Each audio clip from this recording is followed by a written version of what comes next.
great job today by our entire football team. It's been about a 2-week, 3-week process now, just starting fast, being fit, leading the country in physicality, and just the details, honing in on the details.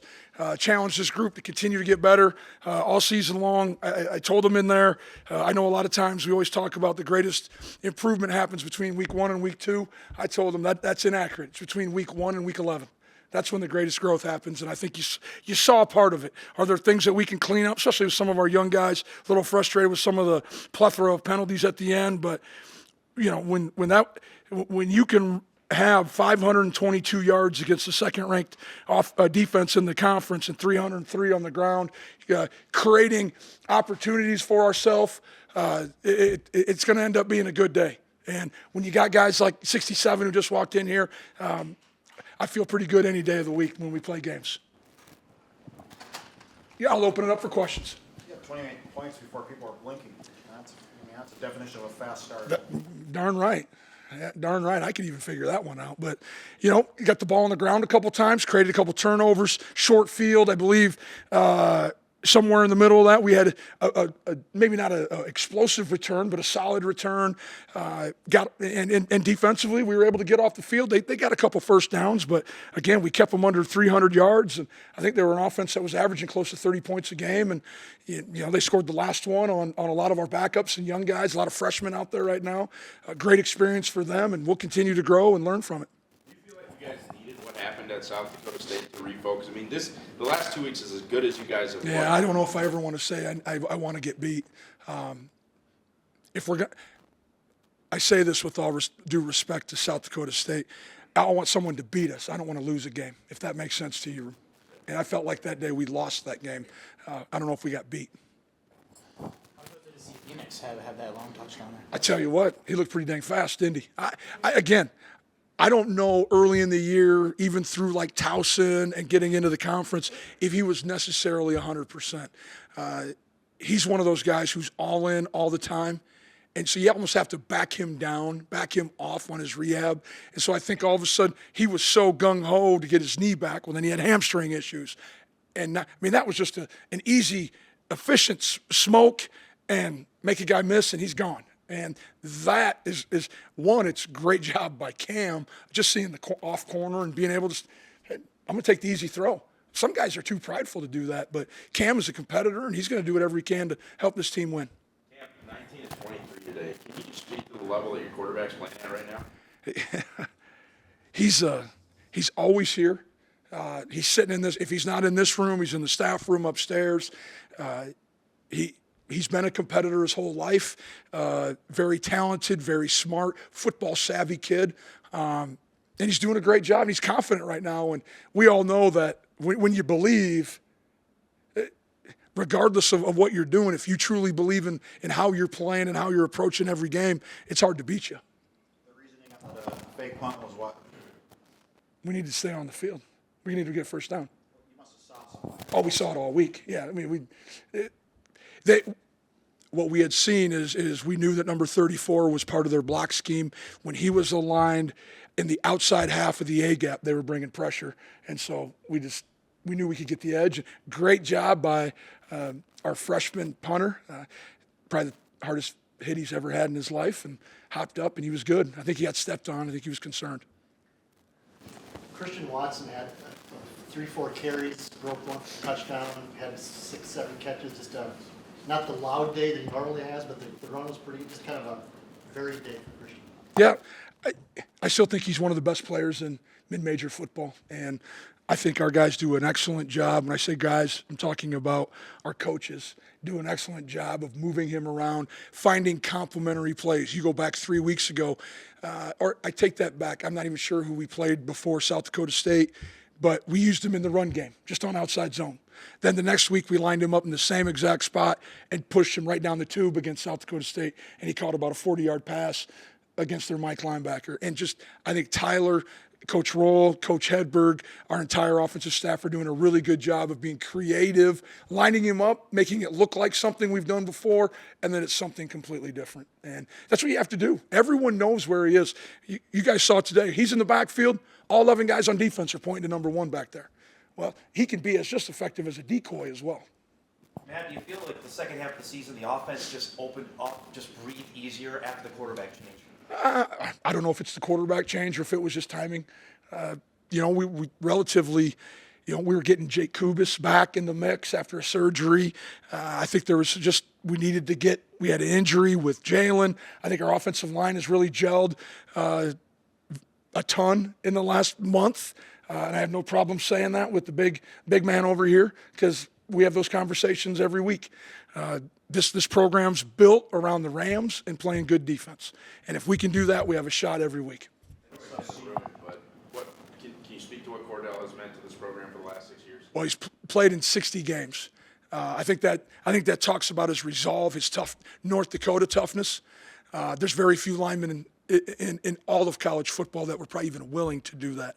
The fact that he trusted myself, our coaches, enough to come back for a sixth year, be a captain again, and help right this ship. I can never tell him how much I love him and appreciate him. You guys, list of seniors grew from 11 to 13 Yep. from earlier in the week. Was that something that happened during During the week, yeah, just some guys. Guys, I'm extremely transparent with them. I'm going to tell them everything that I get information-wise from the NFL, and the decision's on them. I try to give them what I think they should do. Sometimes they do the exact opposite, just like my own boys in the back of the room.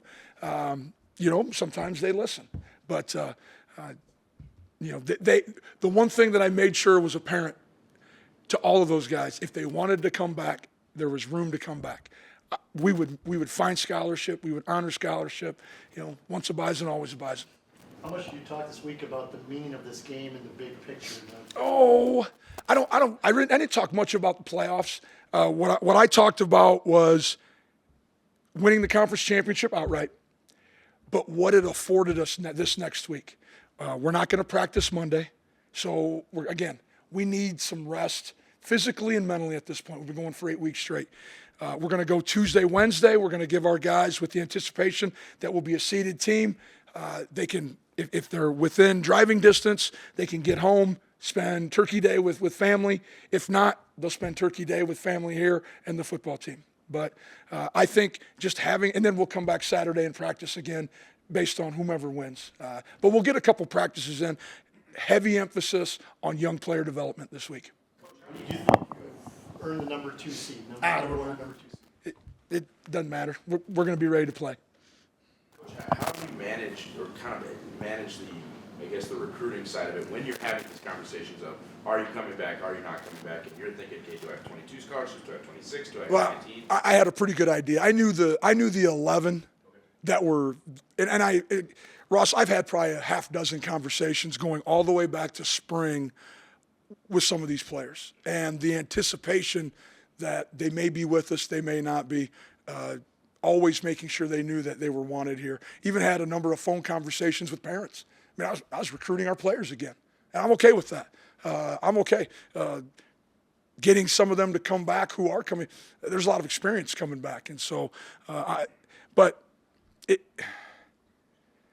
roster management, scholarship management, kind of like the movie Beautiful Mind right now. There's just a lot of equations, a lot of graphics, a lot of trying to figure it out every day. But I think our staff, Ian Dino, our recruiting coordinator, does a great job. I think we have a pretty good pulse of where we're at, what we can bring in, but also is there any wiggle room if there's a superstar that's out there for us. Matt, can you describe the last 48 hours from Kellen's commitment, senior day, and winning the outright title? Winning the outright title. I'm more excited for our staff and our players. I know we were picked to finish second, but we weren't picked to finish first. And so I think the moment we walked off the field in Huntsville, Texas, our kids have had the right frame of mind, the right mentality. If you want to say it's a chip on their shoulder, they've had it. So is Coach Entz probably. I just tried to do a good job of hiding it. As far as recruiting, I anticipate I could talk about my own son, even though he's a recruit. I'm really excited, really excited. 27 years I've been coaching other kids, other parents' kids, and I love it. I love my job. I've never gone a day to work, or I never at least saw it as work. And I'm looking forward to coaching my own son for the next 4 or 5 years. And he's going to be good. He's going to be solid. I look forward to it. You guys got a lot of unique weapons, and you use them really well in the run game today. Yep. How do those complement each other and make your job easier? Well, I just think you look at the different styles of backs we have. Tamerik, big physical cat, has great speed, faster than I think a lot of people anticipate. You got Kobe, who was a 10.6 100 guy in high school, has tremendous speed and burst. And then Jalen Bussey provides just a completely, I mean, that last touchdown run he had, only he could have fit through that. There was no gap there. You know? I mean, it was a sliver that he got through, and just all three of them bring a different tempo to the game, and Coach Brishorner's done an outstanding job of being able to control the reps because, as you guys know, everyone wants the football, and there's only one of them out there. But I think we do a good job of this isn't a spotlight program.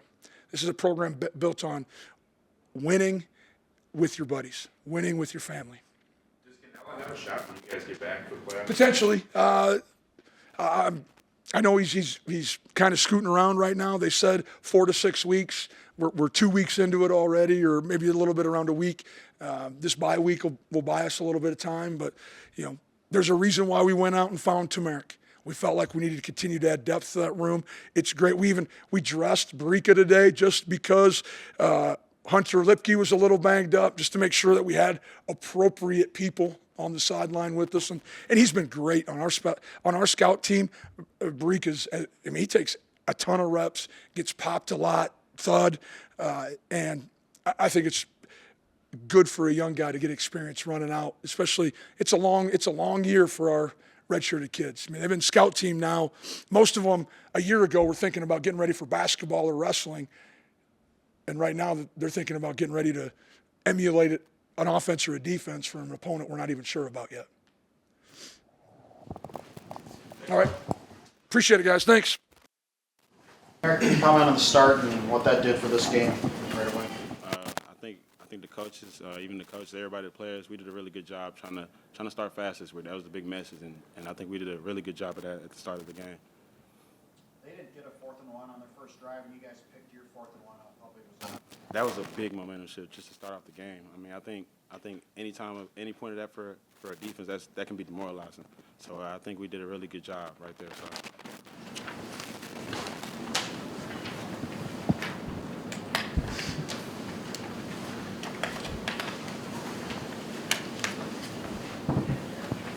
James, can you comment on the first half in general, on what a mismatch that looked to be? Yeah, it's super nice when your offense can go run it down the field and score on just about every drive. It makes playing defense a ton of fun, getting us off the field. But we came out and we executed. We started fast, and that's what we need to do against good teams like South Dakota. You look more like yourself today. Can you kind of just talk about your road back from whatever you've been dealing with and how you feel right now? Yeah, appreciate that. Yeah, I'm feeling good. Unfortunately, in the spring, I had a bad leg injury, and it's taken a long time to get back to normal. I've been rehabbing for a long time now. I'm starting to feel like myself again, which is really exciting.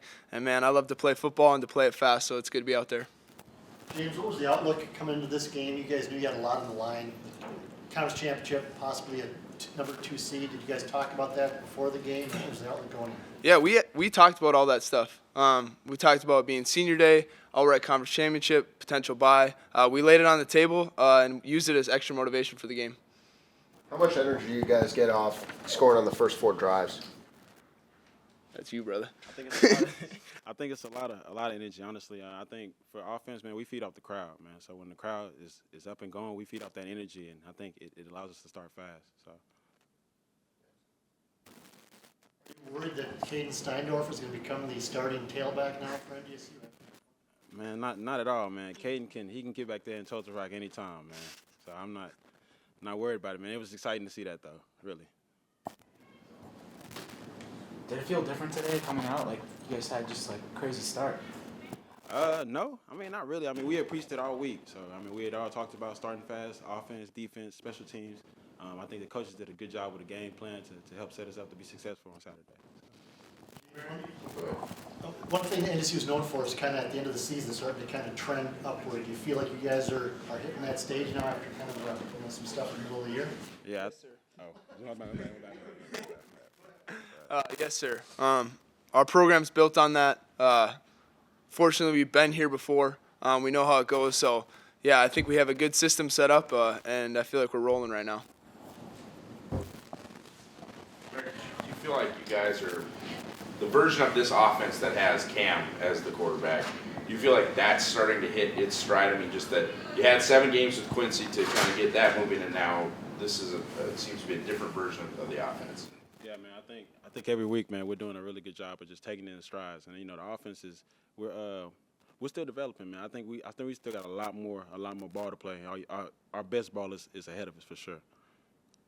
How much easier is your job when you have so many other guys in the stable who are able to run the ball so effectively? I think it's really good, man, because I mean, for a defense, when you have 3 or 4 other running backs that can do the exact same thing as the main guy, I think that's really demoralizing, man. I think it's hard to stop that for sure. You guys must have felt like you had an advantage at the edge. It seemed like a lot of stuff in that first half was going sideline to sideline. Yes, sir. We the coaches did a great job of preaching about being really good on the perimeter. So we preached about having good perimeter blocking to help set up some.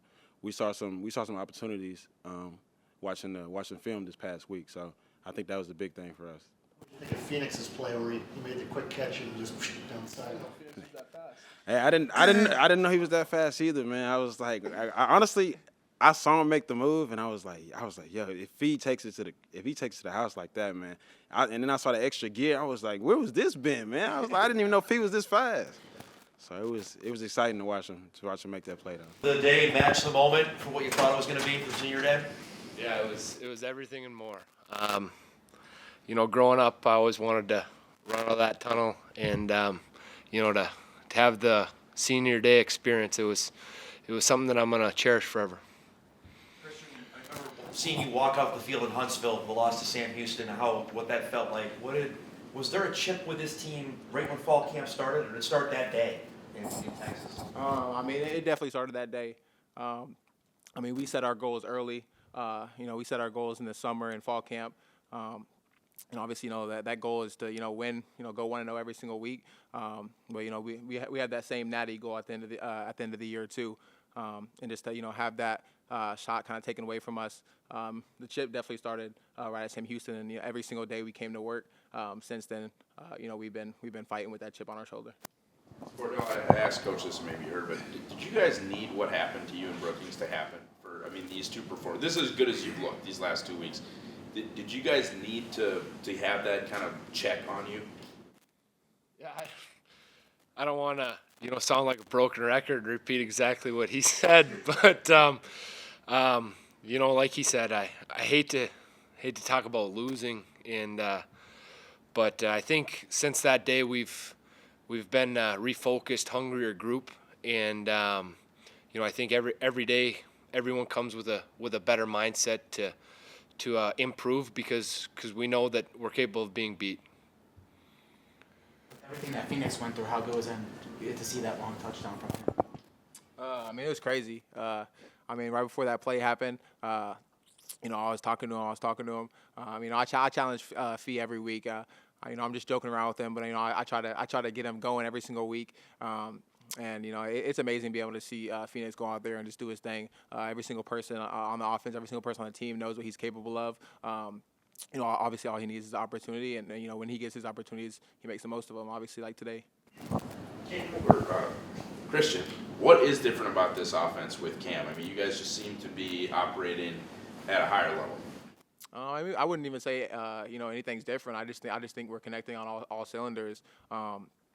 From the O-line to the running backs, the wide receivers, we're just all doing, our part, whether it's blocking, whether it's, running the ball, catching the ball. When we're clicking on all cylinders, we're an amazing team, and we know that.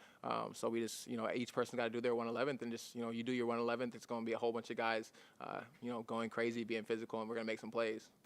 How much fun is it for you, Christian, to get the ball so many different ways? You didn't go deep to the post this week, but you had a touchdown run off a little toss. They're running you out of the backfield. They're doing all kinds of things for you. How much fun? It's amazing. I'm just thankful for the opportunity, to be a big part of this offense, and obviously just to be in this offense in general. So whatever opportunities I get, I'm thankful for. I'm excited for, and I just appreciate being a part of this program. You're back now. How happy are you with yourself based on your decision to come back? I don't regret it one bit. I knew that every game that I played in the green and gold would fill me with memories, and if my career would end here, I would have no regrets. This place has given me far more than I could ever give it back, and yeah, just one more season here was an easy decision for me. Christian, will you guys watch tomorrow, the selection show, or do you say, hey, whenever we play, whoever we play? I mean, I'm sure if you guys will watch, I'm sure we'll be tapped in. But at the end of the day, we know our goals going forward. So I mean, as soon as we see, it's happening, we're going to be locked in, ready to get after it. And I mean, we're just going to be ready to go regardless of who we play, regardless of what happens. Cordell, the spring season was kind of goofy with the COVID stuff, and then you guys lost some players. You lost 3 games. Do you feel like this is back to being real Bison football, for lack of a better term, that you guys are kind of back to being what you're supposed to be now? Yeah, definitely. I mean, just look at the game day atmosphere today compared to how it was in March. It's completely different, and it just feels like that in the locker room, practice. As we go through the season, the weather always gets colder, and in the spring it was getting warmer. It's just a lot more normal right now. You're the number 2 seed today in the playoffs? Wherever they want to put us, we know that we got to beat everybody. I know how good we are and how good we're capable of being, but wherever they put us, that's their decision, and we control our own destiny. Tamerik said that he really thought your guys' best football was ahead of you as an offense. You just said, I know how good we're capable of being. How many more gears do you think this offense has? It's crazy because I don't know if we've really even scratched the surface completely. Maybe at times, but I don't think we've played a full game of what we're capable of playing at, and it just continue to get better with practice, film study, just continue to do the things that separate us, and I think we're capable of getting there. Thanks, guys. Thank you.